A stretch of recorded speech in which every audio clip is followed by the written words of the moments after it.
श्री ज्ञानदेव तुकाराम वासुदेव हरी. ब्रह्मानंदम परमसुखदम केवलम ज्ञानमूर्ति द्वंद्वातीतं गगनसदृशं तत्त्वमत्साद्विलक्षम् एकं नित्यं विमलमचलं सर्वादि साक्षीभूतं भावातीतं त्रिगुणरहितं सद्गुरुं तं नमामि. गुरुर्ब्रह्मा गुरुर्विष्णु गुरुर्देवो महेश्वरा गुरुर्साक्षात् परब्रह्म तस्मै श्री गुरुवे नमः. तैसा हृदयामध्ये मी रामू असता सर्व सुखाचा आरामू की भ्रांतासी कामू विषयावर. भगवत चिंतन कथा निवडलेली ओवी ज्ञानेश्वरी अध्याय 9 9व्या अध्यायातील 60 नंबरची ओवी आहे. ओवीच्या माध्यमातून माऊलींना काय सांगायचं आहे? जो जीव आहे तो जीव सुखाच्या शोधार्थ सगळीकडे सैरावैरा पळत सुटलेला आहे आणि खरोखर सुख कशामध्ये आहे तेच त्याला कळणं झाले आणि ते न कळल्यामुळं संतांनी आपल्याला हे सगळा खटाटोप करून सांगितला की बाबा इथं माऊलींना तेच सांगायचं आहे. तैसा हृदयामध्ये मी रामू सर्व सुखाचा आरामू की भ्रांतासी कामू विषयावरी. इथं माऊलींना सांगायचं आहे खरोखर सुख म्हणजे आपण प्रत्येक जीव पृथ्वीतलावर प्रत्येक जीव पाहिला तर प्रत्येक जीव हा सुखाच्या शोधात चाललाय. नाही त्यातल्या त्या कळणारा असा जीव म्हटलं तर हा नरदेह मनुष्य जीव. त्या जीवाला भगवंतानं जादा असं दिलं ते ज्ञान आहार निद्रा भय मैथून सर्व युनिशी समसमान परी मनुष्य देही ते ज्ञान अधिक सांगितलं महाराज. परंतु हे ज्ञान कशासाठी दिलंय हेच कळालेलं नाही. ते कळण्यासाठी एवढा सगळा केलेला हा संतांनी खटाटोप महाराज माऊलींनी आपल्याजवळ ही ज्ञानेश्वरी दिली. या ज्ञानेश्वरीच्या माध्यमातून 18 अध्यायाच्या माध्यमातून आपल्याला सर्व पटवून सांगण्याचा प्रयत्न केला. परंतु आपण काय केलं? वाचायचं ठेवायचं त्यातला गुह्यार्थ आपण समजूनच घेतला नाही. त्या प्रत्येक संतांनी आपल्या नाथबाबांनी भागवत दिला, तुकोबारायांनी गाथा दिली. प्रत्येक संतांनी जे वाङ्मय दिलं आपल्याला त्या वाङ्मयाचा आपण इत्यंभूत अभ्यासच केला नाही महाराज. त्याच न्यायानं सर्वांनी जो केलेला खटाटोप हा फक्त जीवाचं कल्याण व्हावं. बुडत हे जन न देखवे डोळा येतो कळवळा म्हणून या कळवळ्या पोटी संतांचा अवतार तुम्हा धराया कारण उद्धराया जन जड जीवाचा उद्धार करण्यासाठी आम्ही वैकुंठवासी आलो याची कारणासी बोलिले जे ऋषी साच भावे वर्ताया.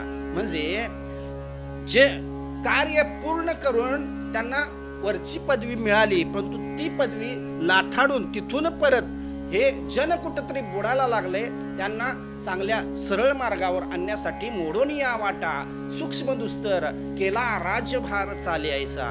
या न्यायानं आपल्याला प्रत्येक संतांनी तो राजमार्ग करून देण्याचा काम केले. आपण त्यांच्या पायावर पाय ठेवून चाललो. येण्याची पंते चालू दाता न पडे गुंता पोटे काही. जर का आपण त्यांच्या पायावर पाय ठेवून चाललो तर आपल्याला कोणताही गुंतडा होणार नाही म्हणतात. परंतु आपण जाणून घेतलं नाही महाराज. का? संतांनी एवढं सगळं करून दिलं. संतांनी भगवंताने संतांचा अवतार घेऊन संतांच्या ज्ञानानं अवतार घेऊन सांगण्याचा प्रयत्न केला परंतु आपण ऐकलं नाही. न ऐकती पटकीचे म्हणतात. पुढे सिंदडीचे रडतील. किती सांगायचं हो? हकारुनी सांगे तुका नाम घेता राहू नका. सगळं जे संतांनी सांगितलंय ना बाबा इथं जे खरोखर सुख त्या सुखाच्या ज्ञानानं माऊलीने इथं सांगितलंय. बाबा तुम्हाला ते सुख शोधायचं आहे ना तर ते सुख कुठं आहे? तर ते सुख बाहेर इतरत्र कुठेही नाही. तिथं तुकोबाराय आपल्याला माऊली सांगतात की ते खरोखर सुख आहे ना ते तुझ्या जवळच आहे. तुझं आहे तुझं पासी परी जागा चुकलासी. याच न्यायानं आपुली आपण करा सोडवण, संसार बंधन तोडावेगी. आपणच इथून आपलं आपण सोडवणूक करायची आहे. तेवढ्यासाठी सांगतात तैसा हृदयामध्ये मी रामू. तैसा, आता माऊलीने सांगताना पहिलाच शब्द टाकला तैसा. तैसा म्हणजे कैसा, याच्या पाठीमाग काहीतरी उत्तर आहे महाराज. उत्तराच्या पाठीमाग प्रश्न आहे, पुढं प्रश्न आहे, पाठीमाग उत्तर आहे. आता कसा, तैसा म्हणजे कैसा, तर त्या न्यायानं 3 नंबरचा श्लोक सांगितला 9व्या अध्यायातला. अश्रद्धानाम पुरुषाम धर्म शाप्य परांतम अप्राप्याम निवर्तन्ते मृत्यू संसार वर्तनी. त्या 3 नंबरच्या श्लोकाच्या माध्यमातून माऊलीने ज्या ओव्या घातल्या महाराज, त्या ओवीच्या माध्यमातून पहिलीच ओवी गाठली आहे पा. दूध पवित्र आणि गोड, पासे त्वचेचिया पत्राड, परिते अफेरुनी गोचीड, अशुद्ध काय न सेविती. म्हणजे इथं माऊलींना काय सांगायचं आहे, जे दूध पवित्र आहे, नाही गोड आहे, त्या दुधाला उपमा दिली गेली अमृत म्हणून, अशी उपमा दिली गेली. ते दूध आपण कुठून उत्पन्न करतो, तर गाईच्या किंवा म्हशीच्या कासेमधून ते उत्पन्न करतो.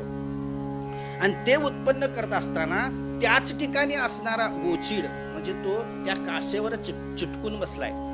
आणि तिथून चिटकून बसून तो तिथं बसून त्या ठिकाणी बसून त्या आतमध्ये त्यानं जे आपलं टोच खुपसली, त्या टोचीच्या आतमध्ये एक पटल आहे आणि त्या पटलाच्या आतमध्ये ते पवित्र दूध आहे. परंतु त्या कासेवर चिकटून तो काय पितो, तर अशुद्ध रक्त सेवन करतोय. का, तर त्याला त्याची भ्रांत आहे. पुन्हा कशाची, दुधाची भ्रांत झाली आहे. ते दूध त्याच्या अज्ञानामुळे त्याला दूध आत आहे हे कळना झाल्यामुळं तो त्या ठिकाणी अशुद्ध रक्त सेवन करतोय. माऊलीने दृष्टांत दिल्यात महाराज.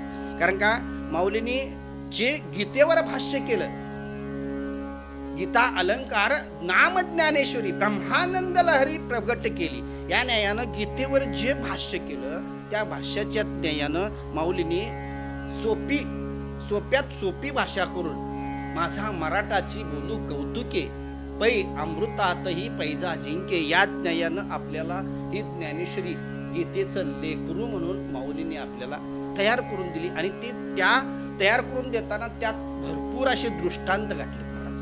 2033 ओवींची ही ज्ञानेश्वरी, त्या ज्ञानेश्वरीच्या माध्यमातून ह्या लोकांना काहीतरी सोपं करून देण्याचा प्रयत्न माऊलीने केलेला आहे महाराज. म्हणून सगळे दृष्टांतच पाहिले तर सगळे दृष्टांतच ह्या 3 नंबरच्या श्लोकामध्ये बरेच दृष्टांत सांगितलेत महाराज. पहिला दृष्टांत आता आपण ऐकला. दुसरा दृष्टांत सांगितला माऊलींनी का, कमलकंदाने दुर्दुरी नांदणू केची घरी, परी परागू सेविजे भ्रमरी एरा चिकलची उरी. बघा काय सांगतात माऊली. बाबा सरोवरामध्ये कमळ आहे आणि त्या कमळाजवळ वास्तव्य करणारा जो बेडूक आहे, तो बेडूक त्या कमळाच्या कांद्याजवळ म्हणजे कमळाच्या तळाला आहे, तिथं तो वस्तीला आहे.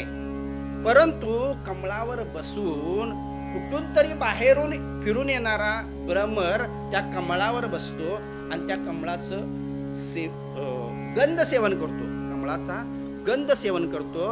आणि जो बेडूक आहे ना तो त्याच्या जवळच आहे, परंतु त्याच्या वाट्याला काय हो, चिखलच. का, आता त्याला तो गंध सेवन करता आला नसता का, सहज आला असता रे. जर का पाण्यावर पाहून तो सहज गंध सेवन करता आला असता रे, परंतु त्याला त्याची भ्रांत आहे. म्हणजे काय, त्याला त्याचं अज्ञान असल्यामुळं त्याच्या वाट्याला फक्त चिखलच येतो महाराज. म्हणून त्यानंतर तिसरी ओवी टाकली माऊलीने, ना तरी निधैवाच्या परिवरी लोह्या रुतलिया आहाती शस्त्रवरी, परी तेत बैसोनी उपवास करी का दरिद्रीची. बघा काय सांगितलंय माऊलीने. बाबा निदैव आहे, दुर्दैवी का, ज्या ठिकाणी राहतो त्या ठिकाणी त्याच्या झोपतो बसतो त्याच ठिकाणी खाली कुठंतरी 1000 मोहरा पुरून ठेवले. आणि त्या पुरून ठेवलेल्या असताना तो ज्या ठिकाणी राहतोय बसतोय तिथूनच तो बसून तिथं भीक मागतोय. का, पोटाला काय मिळत नाही म्हणून. म्हणजे त्याला वाटते आपल्याला खायला काय मिळत नाही म्हणून भीक मागावी लागते. आता ही भीक त्या धनाच्या जागेवरच बसला आणि तिथं बसून तो 1 रुपये 2 रुपये भीक मागतोय का? आपल्याला पोटाला काहीतरी मिळायला पाहिजे म्हणून का मागतोय? तर त्याला त्याचं अज्ञान आहे. मी जिथं बसतोय तिथं त्या मोहरा आहेत, परंतु त्याला कळालेल्या नाहीत, म्हणजे त्याचं त्याला अज्ञान आहे महाराज. तसं ना तरी निदेवाच्या परिवरी लोहा धुतलिया आहाती शस्त्रवरी परितेत बैसोनी उपवास करी. तिथं त्याचा उपवास घडतोय महाराज. म्हणजे ह्या 3 ओवींच्या माध्यमातून पुढे माऊली सांगतात तैसा, म्हणजे पहिल्यांदा उत्तर दिले काय की बाबा ज्या ज्ञानानं त्या गोचिडाला दुधाचं अज्ञान आहे, त्या डकाला गंधाचं अज्ञान आहे, नाही त्या दुर्दैवी माणसाला त्या धनाचं अज्ञान आहे, तद्वज्ञानानं हा नरदेह सुद्धा जो जगामध्ये वावरतो, संसारामध्ये वावरत असताना त्याला खरंखुरं सुख कशामध्ये आहे हेच कळालेलं नाही. आणि ते सुख कळण्यासाठी सांगतात माऊली तैसा हृदयामध्ये मी रामू. खरंखुरं सुख आहे ना ते तुझ्या जवळच आहे, ते कुठं इतरत्र कुठंही ते सुख नाही आहे. आणि त्या सुखाच्या पाठीमाग आपण रात्रंदिवस सुखाच्या पाठीमाग लागलोय. किती सुख शोधायला लागलोय बघा. सकाळी उठल्यापासून झोपतोपर्यंत, नाही जन्माला आल्यापासून मरतोपर्यंत आपण जे कार्य करतो ते कशासाठी करतो? जेणेकरून आपल्याला सुख प्राप्ती व्हावी या न्यायानं सगळं कार्य करतो. पण तो खरंखुरं सुख कशात आहे हेच आपल्याला कळालेलं नाही, त्याचं सुखाचं ज्ञानच कळालेलं नाही. आपल्याजवळ आपल्याकडचा विवेकच जागृत झाला नसल्यामुळं आपल्याला त्याची भ्रांत झाली. आणि माऊली सांगतात त्या भ्रांतीनं आपण विषयामध्ये सुख शोधायला लागलो. खरोखर सुख आहे ते बाजूला ठेवून त्या भ्रांतीनं विषयामध्ये सुख शोधायला लागलोय. इथं माऊली सांगतात तैसा हृदयामध्ये मी रामू. म्हणजे राम म्हणजे कोण आहे तर तो भगवंत. भगवंत कसा आहे हो? भगवंत सुखरूप आहे. सुखरूप आहे सा तुझ्या कोणी सांगा माझ्या पांडुरंगा सारी का तो. बघा काय सांगतात तिथं महाराज, बाबा सुखरूप दुसरं कोणी नाही, तो भगवंत आहे. त्या न्यायानं तो राम असणारा तो भगवंत कुठं आहे हो? इतरत्र कुठेही फिरत बसायची गरज नाही. तो भगवंत कुठं आहे? आपल्या जवळच आहे, परंतु तो आपल्याला मिळत नाही. का तर त्याची भ्रांत झाली आपल्याने. आपण सुख ते कुठं शोधायला लागलोय? त्या विषयामध्ये सुख शोधायला लागले. ते भगवंत कसा आहे हो? भगवंत कसा आहे? सर्व सुखाचे अगर पाप रखुमा देवीवर, सर्व सुखाचे अगर म्हणे नरहारी सोनार, सर्व सुखाचे अगर जनी म्हणे शारंगधर, सर्व सुखाचे अगर म्हणे चोकामहार. प्रत्येक संतांनी सुखाचा पत्ता सांगितला ते म्हणजे भगवंतच आहे महाराज. आणि त्या भगवंताचा पत्ता माऊली सांगतात ते भगवंत कुठं आहे? लांब नाही, तो भगवंत तुझ्या जवळच आहे. माऊलींनी सरळ सरळ सांगितलंय तै सर्वांगठी राम देहादेही एक सूर्यप्रकाशक सहस्त्र रश्मी. म्हणजे राम कुठं आहे हो? सर्वांच्या हृदयामध्ये आहे.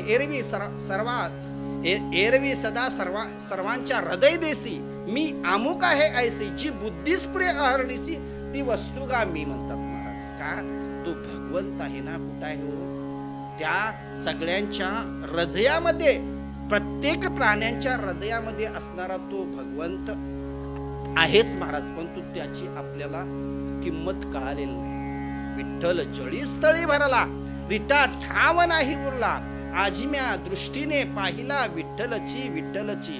विठ्ठल माय बाप चुलता, विठ्ठल भगिन्याने राहता, विठ्ठल विने चाड नाही गोता, तुका म्हणे आता नाही दुसरे. वास्तविक पाहिलं तर भगवंताच्या न्यायात असणारा जो विठ्ठल आहे ना तो भगवंत कुठेही बाहेर नाही. तो भगवंत आपल्या जवळच आहे, आपल्या जवळपास आहे महाराज. पण तो आपण तो भगवंत बघायचा सोडून नको तिकडे धाव घेत चालू. आपल्याला तो भगवंत कळालेला नाही. का तर आपल्याकडे ते ज्ञान प्राप्त झालेलं नाही, आपल्याकडचा विवेक जागृत झालेला नाही. म्हणून तर माऊलींनी सांगितलंय ते ज्ञान पैगा बरवे,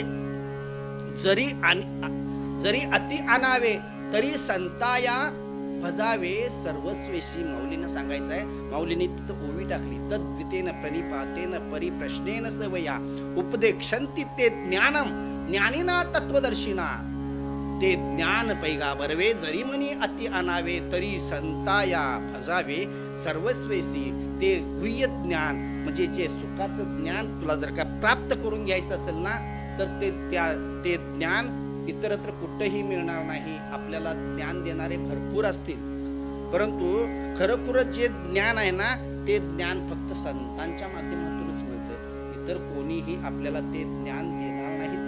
इतर आपल्या ठिकाणी भरपूर ज्ञान देतील, पोट भरायचं ज्ञान देतील, परंतु पोट जाळायचं ज्ञान देतात ते संत आहेत महाराज. कारण का, किती जरी पोट भरलं तरी ते पोट दुसऱ्या दिवशी आपल्याला परत भीक मागायला लावतंच. त्यामुळं पोट जाळायचं जे ज्ञान देतात ते संत देतात महाराज. म्हणून त्याच न्यायानं माऊली सांगतात, तैसा हृदयामध्ये मी रामू, असता सर्व सुखाचा आराम, की भ्रांतासी कामू विषयावरी. ह्या त्याच न्यायानं जीव विषयामध्ये सुख शोधायला लागलाय. अखंड आयुष्य सगळं विषयामध्ये गेलं. सर्व सुखाची आशा जन्म गेला, क्षण एक मुक्ती यत्न नाही केला, हिंडता दिशा क्षीण पावला, माया वेष्टीला जीव माझा.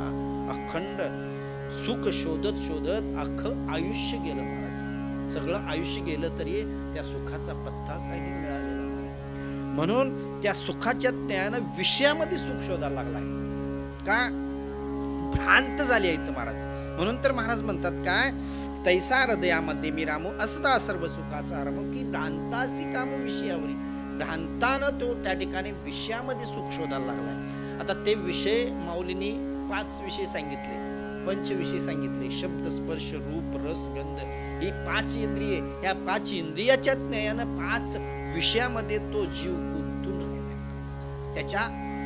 त्याच ज्ञानानं पुढच्या ओव्या माऊलींनी सांगितल्या की बाबा, बहुमृग जळ देखुनी डोळा, थुंकीचे अमृताचा गिळाला, तोडीला परसू बांधिला गळा, शुक्ती का लाभे. इथं माऊलींना काय सांगायचं आहे की बाबा, म्हणजे जे समोर दिसतं जे सुख आहे ना, ते सुख मृगजळ दिसणारं जे सुख आहे असं वाटतं महाराज. त्या जीवाला ते सुख आहे वाटतं. जशी हरणी त्या मृगजळाच्या पाठीमाग धावते धावते धावते, ती शेवटी ऊर फुटून मरते. इथं पाणी मिळेल तिथं पाणी मिळेल या न्यायानं ती त्या मृगजळाच्या पाठीमाग धावते, तिथं ऊर फुटून मरते. तशीच आपली पण गत झाली महाराज. आता इथं माऊली सांगतात, बहुमृगजळ देखुनी डोळा, थुंकीचे अमृताचा गिळाळा, गिळीता गिळाळा, तोडीला परसू बांधिला गळा, शुक्ती का लाभे.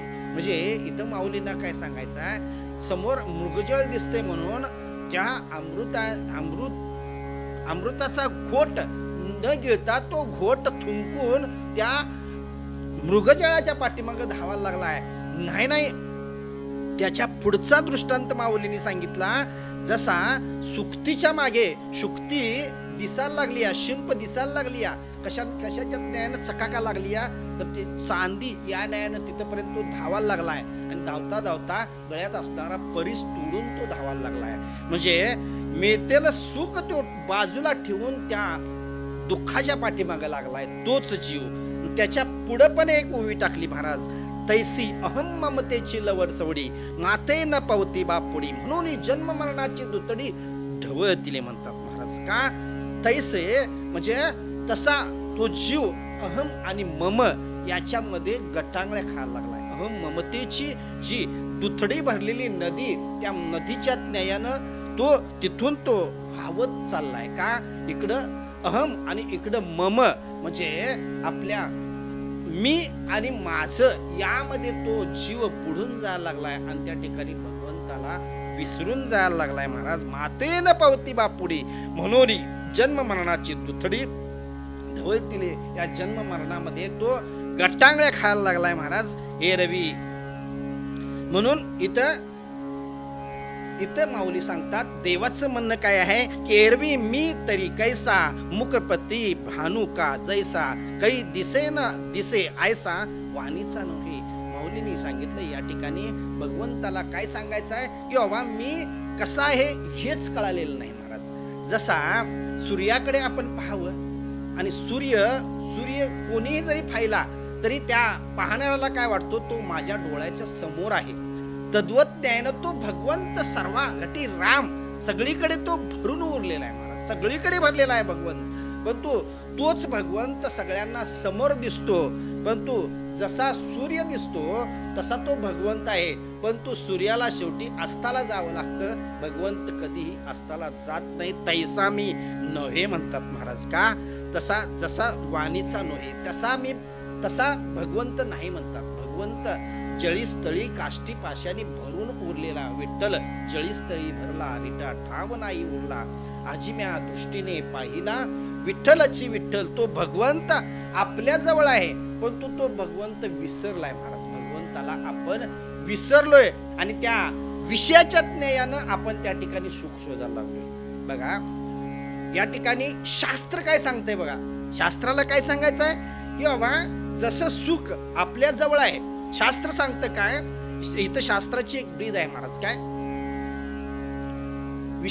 इच्छेची प्राप्ती, विषयाची प्राप्ती, इच्छेची निवृत्ती, अंतकरणाची स्थिरता, आत्मानंदाचं भान.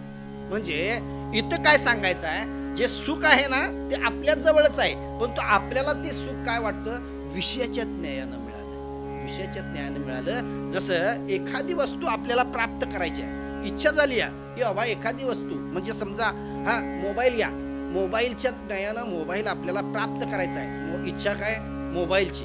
मोबाईल आपल्याला प्राप्त करायचा आहे, मोबाईल प्राप्त करायचा आहे म्हणून ते त्या ठिकाणी गडबड अंतकरणामध्ये झाली महाराज. अंतकरणामध्ये गडबड झाली. काय? मोबाईल प्राप्त करायचा आहे. मोबाईल प्राप्त करायचा म्हटल्यानंतर या मोबाईलसाठी जी रक्कम गोळा करायची आहे त्यासाठी अंतकरण हे लावलं, अंतकरण विस्कटलं आणि ते अंतकरण विस्कटून मोबाईल घेण्यासाठी धावाधाव सुरू झाली. अंतकरणामध्ये धावाधाव सुरू झाली महाराज. त्याच्याकडे 2000, त्याच्याकडे 2000, त्याच्याकडे 2000, प्रत्येकाकडनं पैसे गोळा करून शेवटी त्या मोबाईलच्या रकमेची पिंडी बांधली महाराज. पिंडी बांधली. ती पिंडी घेऊन त्या मोबाईलच्या दुकानात तो गेला. दुकानात गेला, काउंटरवर पैशाची रक्कम ठेवली, मोबाईल दाखवला, मोबाईल घेतला, सुख झालं महाराज. कुठं? अंतकरणामध्ये सुख झालं. म्हणून माऊली नाही, इथं शास्त्र काय सांगतं, इच्छा काय होती, मोबाईल घ्यायची. मोबाईल घेतला, त्या ठिकाणी इच्छेची प्राप्ती झाली, विषयाची प्राप्ती झाली. विषय काय होता? मोबाईल. विषयाची प्राप्ती झाली, त्या ठिकाणी इच्छेची निवृत्ती झाली. इच्छा काय? मोबाईल मिळावा, ही इच्छेची निवृत्ती झाली. अंतकरण त्या ठिकाणी स्थिर झालं. का? मोबाईल मिळाला म्हणून अंतकरण स्थिर झालं आणि आत्मानंदामध्ये भान झालं. म्हणजे आत्मानंदामध्ये सुख झालं की बाबा मला मोबाईल मिळाला, आता मी आनंदी झालो. आता मोबाईल कुठं लांब होता का महाराज? मोबाईल म्हणजे ते सुख आपल्या जवळच आहे, परंतु ते आतून आलेले सुख ते आपल्याला काय वाटतं, त्या मोबाईलच्या द्वारे मिळालं नाही महाराज. ते सुख आपल्या जवळच असतं, परंतु ते सुख आपल्याला वाटतं बाहेरून प्राप्त झालं. एक गावठी दृष्टांत सांगतो महाराज. बघा एक गावातून फिरणारा कुत्रा, गावातून फिरणारा कुत्रा. आता गावातून फिरत असताना त्याला एक वाळलेलं हाड सापडलं. आता ते वाळलेलं हाड पाहून त्याला मनामध्ये आनंदाची उकळी फुटली महाराज. का? आपल्याला विषय प्राप्त झाला. म्हणून त्यानं काय केलं, पळत पळत गेला, त्या विषयाची प्राप्ती केली, ते विषय दातामध्ये धरला. त्याला काय वाटलं की आता आपण विषयाची प्राप्ती करायला, म्हणजे विषयाचं चर्वण करायला हरकत नाही, म्हणून त्यानं काय केलं, ते दातामध्ये धरलं. दातामध्ये धरलं आणि त्यानं इकडं तिकडं पाहिलं. आता आपण इथं जर का त्याचं सेवन करायला लागलो तर आपली भावकी जमा होणार, आणि भावकी जमा झाली तर आपल्याला हे खाऊ देणार नाही. म्हणून त्यानं काय केलं, ते जे हाड होतं ते हाड दातामध्ये धरलं आणि लांब एका निर्जन ठिकाणी गेला. निर्जन ठिकाणी जाऊन निवांत, आता त्याला वाटलं इथं कोणीही नाही, याचं चर्वण करायला आता मला काहीही हरकत नाही, म्हणून ते हाड त्यानं चगळायला सुरुवात केली महाराज. चगळलं चगळलं चगळलं चगळलं. आता ते हाड कसलं होतं? वाळलेलं हाड. आता त्या वाळलेल्या हाडातून काय प्राप्त होणार हो? वाळलेल्या हाडातून काहीही प्राप्त होणार नाही. ते चगळलं चगळलं, परंतु त्यातून काहीही प्राप्त झालं नाही महाराज. हळूहळू त्याच्याच लाळेनं ती लाळ त्याच्या त्या हाडावर पडून पडून ते हाड मऊ झालं आणि त्याच्या दाढेमध्ये ते हाड फुटलं. हाड फुटलं आणि त्या हाडाचंच एक कानगूट त्याच्या दाढेत घुसलं आणि दाढेत घुसल्यानंतर त्या दाढेतून त्याच्या रक्त आलं आणि तेच रक्त, आलेलं रक्त त्याला हाडावर दिसलं आणि त्याला काय वाटलं, हो इतका वेळ चघळल्यानंतर आता यातून रक्त आलं. म्हणजे बघा, रक्त कुणाचं होतं, त्याचंच. आणि त्याला काय वाटलं, त्या हाडातून रक्त आलं म्हणजे विषयातून ते सुख प्राप्त झालं असं त्याला वाटलं. जसं त्याला ते रक्त त्या हाडातून आलं असं वाटतंय ना, तसं आपल्याला सुद्धा काय वाटतंय, जे सुख आहे ना ते सुख त्या विषयाच्या माध्यमातून आपल्याला प्राप्त होते. नाही महाराज, विषय सेविता कोण तृप्त झाला, इंधने निमाला अग्निकोटी तुकुंबराय सहज सांगतात महाराज. विषय विषय विषय विषयाच्या नादानं आपण जर का विषयाशी जर का बळी गेलो तर विषयानं आपल्याला सुख प्राप्त होत नाही महाराज. उलट विषयाच्या ज्ञानानं दुःखच प्राप्त होतं महाराज. एका मनुष्याला नायटा उठलेला पायाला महाराज, पायाला उठलेला नायटा हळूहळू त्या नायट्यावरून हात फिरवता त्याला गोड वाटायला लागलं महाराज. हात फिरवता गोड वाटायला लागलं. हळूहळू त्याच्या हातामध्ये विळा होता महाराज. तो विळा जसा फिरविल तसं त्याला अति गोड वाटायला लागलं. जसा जास्त फिरवेल तसं अति त्या विषयामध्ये त्याला सुख वाटायला लागलं. पण तो हळूहळू फिरवत गेल्यानंतर त्यातून बळा रक्त आलं. म्हणजे विषय सेवन करता आपल्याला त्यातून सुखाची प्राप्ती होती असं वाटतं, परंतु नाही महाराज, त्या पाठीमागे दुःखालाच आपण पाठीमागे लागतोय. म्हणून विषयाच्या ज्ञान विषय बाजूला सोडून खराखुरा जो भगवंत आहे तो आपल्या जवळच आहे महाराज. म्हणून इथं माऊली सांगतात, तैसा हृदयामध्ये मी रामू असता सर्व सुखाचा आरामो, की भ्रांतासी कामू विषयावरी. भ्रांत तेवढी आपण आपली बाजूला करायला पाहिजे महाराज. आणि त्या भ्रांतीच्या ज्ञानानं जे सुख आपल्याला प्राप्त होत आहे, करायचं आहे ते सुख संतांच्या ज्ञानानं आपण ते ज्ञान प्राप्त करून जर का त्या सुखाच्या पाठीमागं लागलो, त्या ज्ञानाच्या पाठीमागं लागलो, संतांची कास जर का आपण धरली, तर ते खरोखर सुख आहे. ते सुख आपल्याला सहज प्राप्त करता येईल. याच न्यायानं माऊलीने या ठिकाणी सांगितलंय, तैसा हृदयामध्ये मी रामू असता सर्व सुखाचा रामू, की भ्रांतासी कामो विषयावरी. पुंडलिक वरद विठ्ठल श्री ज्ञानदेव तुकाराम वासुदेव हरी. आता विश्वात्मके देवे येणे वाग्यज्ञे तोषावे, तोषोनी मज द्यावे पसाय दानये. जे कळांचे व्यंकटी सांडो तया सत्कर्मी रती वाडो, भूता परस्परे पडो मैत्र जीवांचे. दुरितांचे तिमिर जावो, विश्व स्वधर्म सूर्य पावो. जो जे वांसिल तो ते लाहो, प्राणी जात वर्षत सकळ मंगळी. ईश्वर निष्ठांसी मांदियाळी, अनवरत भूमंडळी भेट तुया भूता. चला कल्पतरुचे आरव, चेतना चिंतामणीचे गाव. बोलते जे अर्णव पियुषांचे, चंद्रमेजे आलांछन. मार्तंड जे तापहीन, ते सर्वाई सदा सज्जन. सोय रे होतु किंबवना सर्व सुखी, पूर्ण होनी तिही लोकी. भजिजे आदि पुरखी अखंडित, आणि ग्रंथोपजीविये विशेष लोकी. दृष्ट विजय होवावी जे. एतमरे श्री विश्वेश्वरा हो, हा होईल दान पसाओ. येणेवरे ज्ञान देव सुखिया झाला. येणेवरे ज्ञान देव सुखिया झाला. येणेवरे ज्ञान देव सुखिया झाला. पुंडलिकावरले हरिविठ्ठल श्री ज्ञानदेव तुकाराम पंढरीनाथ भगवान की जय. माऊली ज्ञानेश्वर महाराज की जय. जगद्गुरु तुकाराम महाराज की जय. शांती ब्रह्म एकनाथ महाराज की जय. सब संतन की जय. विठ्ठल विठ्ठल विठ्ठल विठ्ठल.